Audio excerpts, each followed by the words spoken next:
She texted, "I maxed out your credit card on a girl's trip to Miami. You make enough." I responded, "Glad you had fun." Then I reported the card as stolen and filed a police report with her texts as evidence. When 2 detectives showed up at her workplace, original Post 5 mail got the text at 11:15 a.m. on a Monday while I was in a budget meeting at work. My girlfriend Brianna, 29, had borrowed my backup credit card for emergencies when she started her new job 3 months ago. We'd been together 2 years, living together for the last 8 months in my condo. The text, "Hey babe, had the best weekend in Miami with the girls. Maxed out the card but you make enough lol. Love you." Attached were photos. Bottle service at some club, designer shopping bags, first-class plane seats, her and 3 friends popping champagne on a yacht. I stared at my phone under the conference table. The card had a $15,000 limit, my emergency card, for actual emergencies. My response, "Glad you had fun." She sent back heart emojis and, "You're the best." I excused myself from the meeting, went to my office, and pulled up the credit card app. $14,847.23 in charges over 3 days. Nobu Miami, Louis Vuitton, 4 Seasons Hotel Suite, yacht rental, Dom Perignon at multiple clubs. Here's the thing about Brianna. She made $42 a year as a marketing coordinator. Lived paycheck to paycheck, always talking about manifesting abundance and living her best life. I made decent money as a software engineering manager, but I'm not funding anyone's Instagram fantasy. I scrolled back through our texts, found it. 3 months ago when I gave her the card. Me, "This is only for emergencies, real emergencies." Her, "Of course, baby. I would never abuse this, just for peace of mind." I took screenshots of everything. The original agreement, today's confession, the charges. Then I called the credit card company. "I need to report fraudulent charges on my card." "Sir, do you have the card in your possession?" "No. It was stolen. We'll freeze the card immediately and send you a fraud packet. Will you be filing a police report?" "Absolutely." 20 minutes later, I was at the police station with printed screenshots. The desk sergeant looked at the evidence. She admitted to using the card without authorization.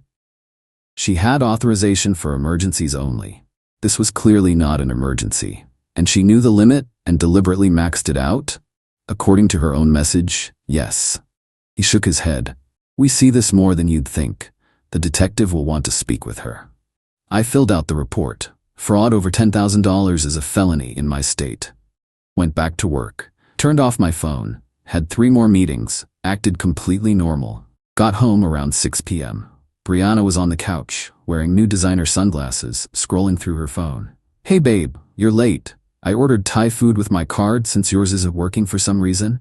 "Must be a glitch," I said. She chattered about Miami while we ate, the incredible networking opportunities, and how investing in experiences was so important.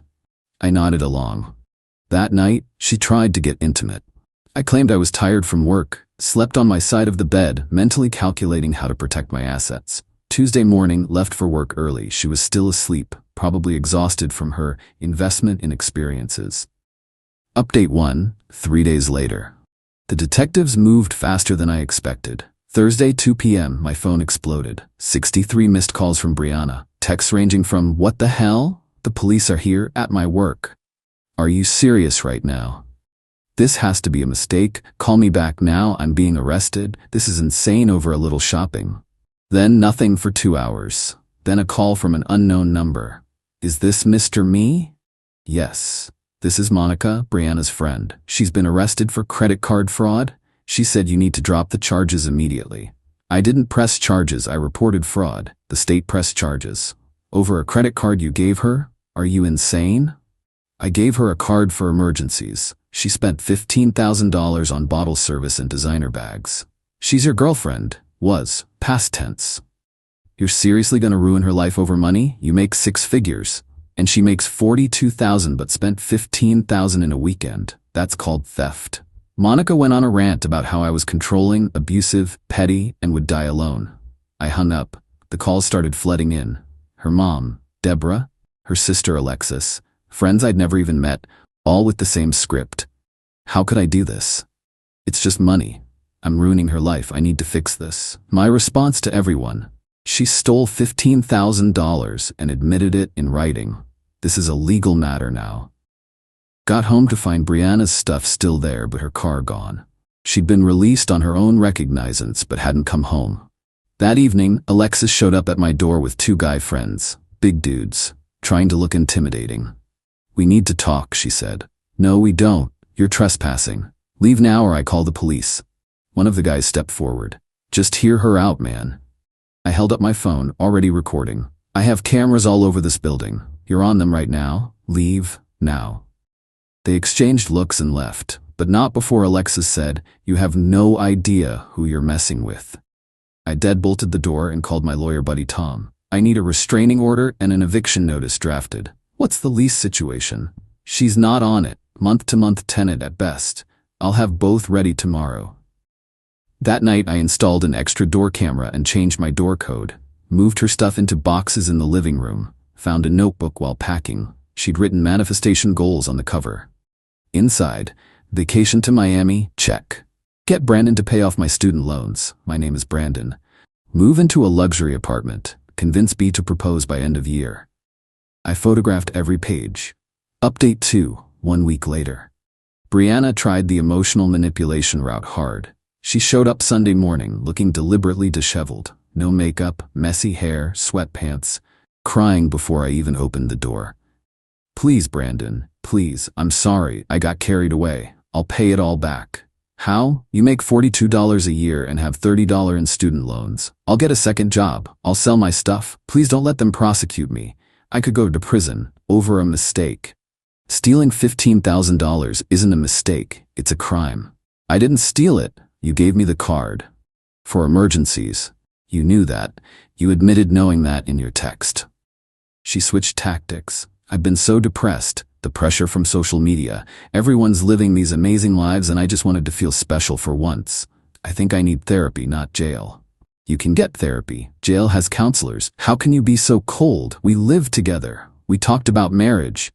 "You talked about marriage. Specifically, about me proposing by year's end according to your manifestation journal." Her face went white. "You went through my stuff?" "While packing it. It's in boxes by the door. You have 72 hours to get it per the eviction notice." She lost it. Full screaming meltdown on my doorstep. "You're a monster, a petty, vindictive monster. I hope you die alone. No woman will ever love you." The neighbors came out. I stayed calm, recording everything on my phone. "Brianna, you need to leave. The restraining order paperwork is filed. If you don't leave, I'll call the police." "Call them. Tell them how you're ruining my life over nothing." Mrs. Patterson from next door piped up. "Honey, you just admitted to stealing his credit card on his doorstep camera. You should probably stop talking." Brianna spun around. "Mind your own business, you old bat." "Old bat who used to be a prosecutor," Mrs. Patterson said cheerfully. $15,000 in credit card fraud? That's prison time, sweetheart." Brianna ran to her car and peeled out. Monday brought the escalation. Her mom, Deborah, called my office. Got through to my boss by claiming to be a client. "Your employee Brandon is destroying my daughter's life. He's vindictive and abusive." My boss called me in. I showed him the police report and texts. "Jesus, 15 grand in Miami? Is she insane?" "Apparently." "Take the day if you need to deal with this." "I'm good. Work keeps my mind off it." But Deborah wasn't done. She posted on the company's Facebook page, Google reviews everywhere. "Brandon last name is an abuser who preys on young women." HR had to get involved. I provided all documentation. They sent Deborah a cease and desist. Tuesday, Brianna's lawyer contacted me. Not a criminal lawyer, some personal injury ambulance chaser she found. "My client is willing to settle this matter civilly. She'll agree to pay back $5,000 over 2 years if you drop the criminal charges." I can't drop charges I didn't file. The state filed them based on her written confession. "You reported it because she stole $15,000. She's facing 5 to 10 years in prison." Should have thought about that before the yacht rental. "You're being unreasonable. She's young. She made a mistake. She's 29, not 19. And it wasn't a mistake. It was deliberate theft." He tried several more angles. I hung up. Wednesday, the real entertainment started. Brianna went on social media with her version of events.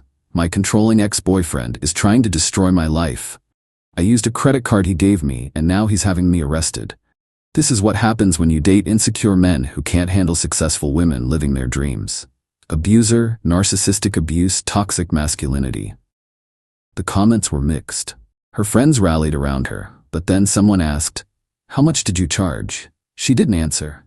Someone else found the public arrest record. $15,000. Girl. The tide turned fast. People started calling her out. She deleted the post, but screenshots were already circulating.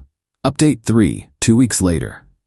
The preliminary hearing was yesterday. Brianna showed up in a suit that was obviously new, probably borrowed from Alexis, trying to look professional and remorseful. The prosecutor laid out the case. Defendant was given a credit card for emergencies only. Text evidence shows she understood this limitation. Defendant spent $14,847.23 on luxury goods and services. Defendant admitted via text to maxing out the card. Defendant showed no remorse, saying victim makes enough. Brianna's public defender tried arguing she had implied permission to use the card. The judge looked at the texts. "Miss Rodriguez, did you write maxed out the card but you make enough lol?" "Yes, but..." "Did Mr. Me give you permission to spend $15,000? "Not explicitly, but it's a yes or no question." "No." "Did you believe this was an emergency expense?" "I was having a mental health crisis." "A mental health crisis that required bottle service and Louis Vuitton?" Her lawyer whispered frantically in her ear. The judge continued, "I'm moving this forward to trial." Bail continued on personal recognizance. "Miss Rodriguez, you might want to consider a plea deal." Outside the courthouse, Deborah was waiting with a gaggle of Brianna's friends. They tried to approach me. My lawyer, hired him officially now, stepped between us. "No contact. There's a restraining order." Deborah shouted over him. "You're destroying her future. She'll lose her job. She'll have a record over money you can afford to lose." My lawyer responded calmly. "Ma'am, your daughter stole $15,000. The victim's income is irrelevant to the crime." One of Brianna's friends, Jessica, yelled, "She was just trying to live a little. He's acting like she murdered someone." My lawyer, "Felony theft is a serious crime. Perhaps your friend should have considered that before committing it." We walked away to a chorus of profanity. That afternoon, I got a call from Tom, lawyer buddy, not my official lawyer. "Heads up, Brianna's been fired." "What? How do you know?" "My paralegal's sister works at her company. Apparently they found out about the arrest when she didn't show up Monday. Then they found she'd been expense reporting personal lunches as client meetings. She was stealing from her job too?" "Small amounts, but yeah, they're not pressing charges, just terminating with cause. No unemployment." Jesus. Gets better. Remember the yacht rental? She put it on the card but told her friends you were paying. They're now expecting her to pay them back for their shares. How much? About $3,000. They're threatening small claims court. I couldn't help but laugh. The house of cards was collapsing. Thursday, Brianna tried one last manipulation. She had Alexis text me. New number got around the block. "Bree tried to hurt herself. She's in the hospital. This is on you." I didn't respond, but I did call the hospital. No patient by her name. Called the local PD for a wellness check at Alexis's apartment. Officer called me back. "She's fine. Watching Netflix." Seemed confused about why we were there. I forwarded that information to my lawyer to add to the harassment documentation. Update 4, 1 month later. The plea deal negotiations were something. Brianna's public defender reached out to the prosecutor. She was willing to plead to a misdemeanor with community service. Prosecutor laughed. Counteroffer. Plead guilty to felony theft, 2 years probation, full restitution, 200 hours community service. She refused. Wanted to go to trial. Her lawyer tried to talk sense into her. Meanwhile, the civil lawsuit from the credit card company hit. They wanted their $14,847.23 back, plus interest, plus legal fees. She was served at Alexis's apartment. Alexis called me from yet another new number. "You need to stop this. Bree can't handle it. She's talking about leaving the country." That would violate her bail conditions. "She's desperate. Just tell them you gave her permission." That would be perjury. "You're such a piece of shit. You have the money. Had. Past tense. Spent it on a lawyer to deal with your family's harassment." She hung up. Next day, Brianna did something spectacularly stupid. She went on a podcast, some small empowerment podcast hosted by her friend Nicole. titled When Love Turns to Legal Warfare, My Story. She told her version for 45 minutes, how I was controlling, how I financially abused her by making her feel bad about not earning as much, how the Miami trip was her reclaiming her power, how I was weaponizing the legal system. Then Nicole asked, "But did you have permission to use the card for the trip?" Brianna paused. "He gave me the card. That's permission. For anything." "Well," he said, "emergencies, but self-care is an emergency. Mental health is health." "So you didn't have explicit permission for the Miami trip?" "Nicole, whose side are you on? I'm just trying to understand. I'm done with this interview." She stormed off. The podcast went viral in our local area.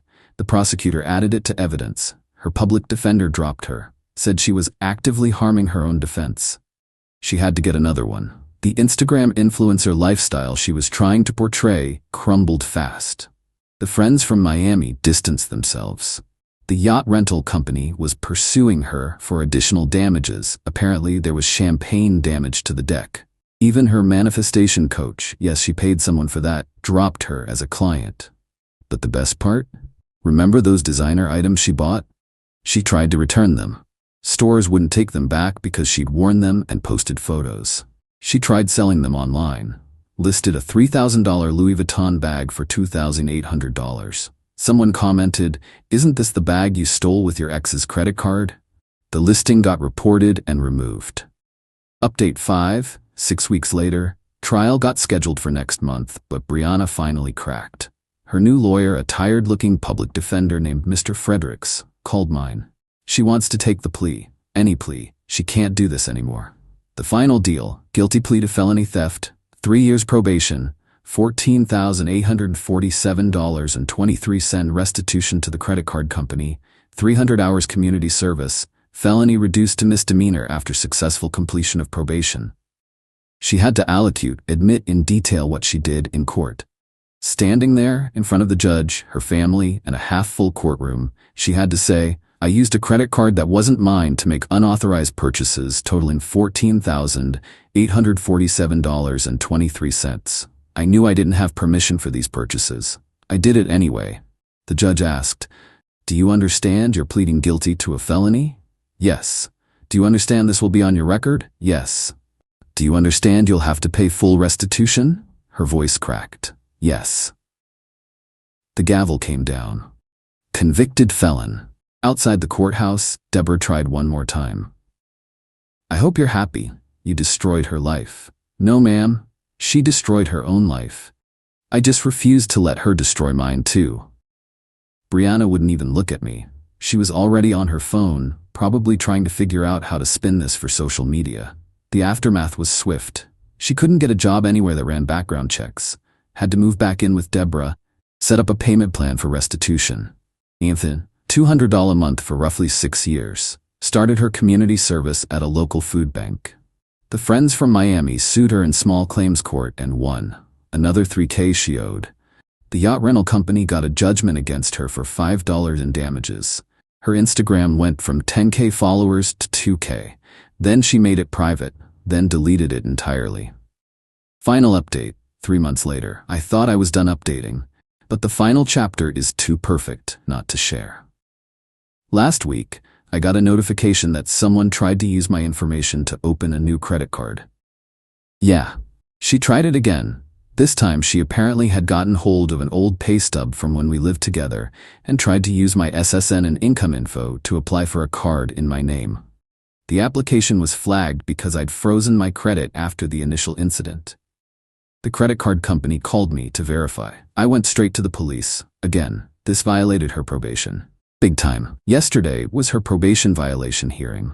She tried to claim it was a misunderstanding, that she thought she was applying for her own card and accidentally used my information. The judge pulled up the application.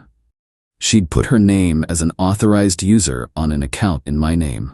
"Miss Rodriguez, you're asking this court to believe that you accidentally memorized your ex-boyfriend's social security number and accidentally entered his annual income instead of yours?"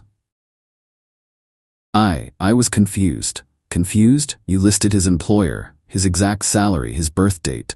Her lawyer just shook his head. The judge revoked her probation, sentenced her to 18 months in minimum security prison. She'll serve probably 8 to 12 with good behavior.